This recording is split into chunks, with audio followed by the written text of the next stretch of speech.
বাংলাদেশের রাস্তায় এখন একটাই স্লোগান, ন্যায্য দাবি মেনে নাও, শিক্ষক সমাজ বাঁচাও। দীর্ঘদিন ধরে দেশের শিক্ষক ও কর্মচারীরা আন্দোলন করছেন। তাদের দাবি খুবই স্পষ্ট, বাড়ি ভাড়া 20% বৃদ্ধি, মাসে 1500 টাকা মেডিকেল ভাতা এবং কর্মচারীদের জন্য 75% উৎসব ভাতার ন্যায্য বাস্তবায়ন। রোদে পুড়ে বৃষ্টিতে ভিজে দিনের পর দিন অবস্থান কর্মসূচি চলছে। কেউ এসেছেন সীমান্তের ছোট স্কুল থেকে, কেউ শহরের কলেজ থেকে, কিন্তু সবার মুখে একটাই কথা, আমরা বিলাসিতা চাই না, বাঁচার অধিকার চাই।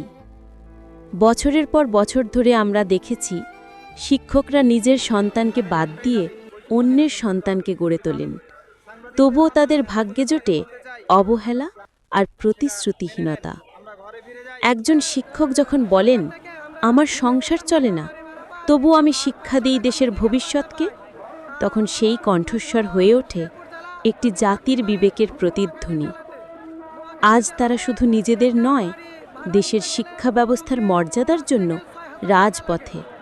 তাদের দাবি ন্যায্য, বাড়ি ভাড়া বৃদ্ধি, মেডিকেল ভাতা, উৎসব ভাতা, এগুলো বিলাসিতা নয়, এটি মর্যাদার প্রশ্ন। আজ শিক্ষকরা একতাবদ্ধ, আমরা ন্যায্য অধিকার না পাওয়া পর্যন্ত থামব না। এই আন্দোলন অর্থের নয়, এটি একটি আত্মসম্মানের লড়াই, একটি নতুন প্রজন্মকে সম্মানের শিক্ষা দেওয়ার যুদ্ধ।